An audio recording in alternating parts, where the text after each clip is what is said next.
Welcome back to The Explainer. Today, we are tackling a massive paradigm shift. We are completely moving past the novelty phase of artificial intelligence and taking a really deep dive into how AI is fundamentally changing organizational design. So get ready, because the way we structure our teams, our workflows, and honestly, our very definition of work is undergoing a seismic transformation.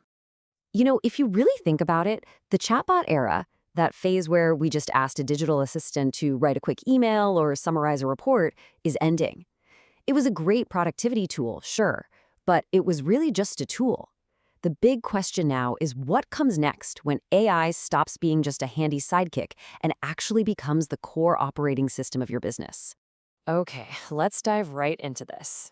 To grasp this massive shift, we're going to explore 5 key areas today: the Damies Future Intelligence Framework, the danger of human hollowing, Autosapiens and AI-RTO, reallocating human capital, and finally, the future-proof organization. All right, part 1, the Damies Future Intelligence Framework by Willem Scheepers. Now, I want to explicitly mention that this explainer zeroes in on this specific framework, which is a vital contribution by Willem Scheepers. Its 6 pillars brilliantly illustrate a core thesis: the shift from AI as just a tool to AI as a true organizing principle. It's no longer just about doing things faster or cheaper, right? It's about AI actively influencing workflows, preparing decision-making, and completely reordering organizational structures. We're talking about a fundamental shift from a pure tech issue to a major human capital issue. Let's look at the first major structural impact here, called the AI-Barbell Framework. Picture a physical barbell in your head, heavy weights on both ends, and a thin bar right in the middle. On one end, you've got a rapidly growing pool of highly automated, incredibly fast, data-intensive execution tasks done entirely by AI. On the exact opposite end, you have a skyrocketing need for high-level human judgment, things like deep strategy, ethics, and relational leadership. But that middle layer of the organization gets stretched incredibly thin and, as a result, becomes incredibly vulnerable. Which brings us to part 2, the danger of hollowing, the hidden price of AI productivity. So this hidden threat is known as human hollowing. Listen, this is not that cliche sci-fi fear of AI just outright replacing all humans. It's way, way sneakier than that. It happens when AI takes over the heavy lifting of analyzing, summarizing, prioritizing, and advising. The human gets slowly pushed out of the actual process of doing the work, and they just become a passive controller or an escalation point who only steps in when the system gets stuck. Make no mistake, this is an urgent organizational design problem, not just a tech glitch. The really chilling reality of human hollowing is that the middle layer of your organization essentially just stops learning. Think about it. There is less practice and repetition. There's way less room for that productive friction and healthy doubt that actually builds real craftsmanship over time. If an AI hands you a perfectly finalized report every single day, you totally lose the understanding of why a decision even matters, because you didn't have to wrestle with the context. You might get an incredibly efficient organization, sure, but you're going to get a vastly less intelligent one over time. Moving right along to part 3, Autosapiens and AI-RTO. AI as a process actor. So what happens when this technology evolves even further? Well, we are actively moving from the chatbot to what Scheepers calls the Autosapiens. The old way was just an isolated tool. You asked a question, you got an answer. But the Autosapiens? It's a process actor. It completely nests itself directly into your workflows. It analyzes, coordinates, prioritizes, and actually initiates the next steps automatically. In this new reality, human presence is no longer just a given in a workflow. It has to be a very conscious design choice. Which leads me to ask you a pretty provocative question. What happens if an AI system fails? Seriously, take a second and think about it.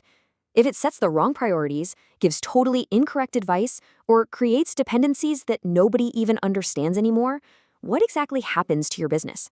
This introduces a massive, massive risk metric: AI-RTO, or Artificial Intelligence Recovery Time Objective.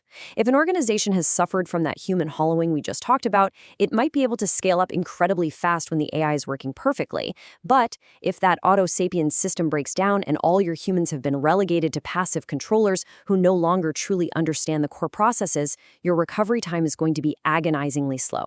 AI is absolutely no longer just an innovation question. It is a critical business continuity and risk question.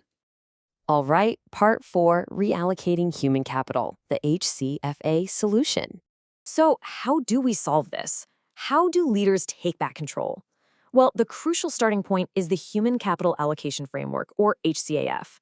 We literally have to move beyond just asking how many headcount we need and start asking where human capabilities must be consciously placed. Things like moral sensitivity, relational intelligence, the ability to recognize weird exceptions, and true ownership. These human traits must become deliberate design variables. They are not afterthoughts anymore. They have to be the core architecture of your new organization. Take a look at these metrics. Traditional HR metrics like basic headcount and financial costs, they're becoming totally obsolete. They just don't tell you if your company is actually resilient. Instead, we need human capital governance. We need to start meticulously measuring learning capacity, dependency risks, and escalation quality. Are your humans genuinely capable of stepping in when the AI fails? Do you actually know where your critical knowledge positions are? Because this is exactly how you keep a company steerable in the modern age. And finally, Part 5, the future-proof organization, designing where humans matter. Let's tie all of this together into some actionable strategy. Structurally, the organization of the future is going to become a lot flatter, but significantly more sensitive. We won't just organize by traditional hierarchy anymore, but around data flows and human AI interactions. The whole value of management totally shifts. It's no longer about coordinating basic tasks because, well, AI does that now. Management becomes entirely about setting boundaries, judging complex exceptions, and providing meaning. And your support staff in HR, IT, and compliance, they aren't just the back office anymore. They literally become the vital guardians of these complex human AI systems. To make this incredibly actionable for you right now, here is the DFI reality check. You can audit your own company today using these 5 steps. First, map out exactly where AI is taking over or organizing work. Second, look really hard for the subtle signs of human hollowing. Third, assess your recovery time objective if the AI breaks. Fourth, implement those new governance metrics we just talked about. And finally, ensure that when you do deploy an Autosapiens, it lands safely and actually keeps humans in the loop where it counts. I really want to leave you with the ultimate thesis of Willem Scheepers' work here because it is just profound. The future-proof organization does not automate the human out of the system, but redesigns where the human matters. True power doesn't come from blind, reckless efficiency. It comes from keeping your organization fundamentally human, relentlessly learnable, and highly manageable. So take a hard look at your own teams today and ask yourself, have you designed your organization merely for AI efficiency or for true human resilience? It's a massive question and one you absolutely need to answer. Thank you so much for joining me on this explainer. Keep learning, keep structuring, and I will catch you next time.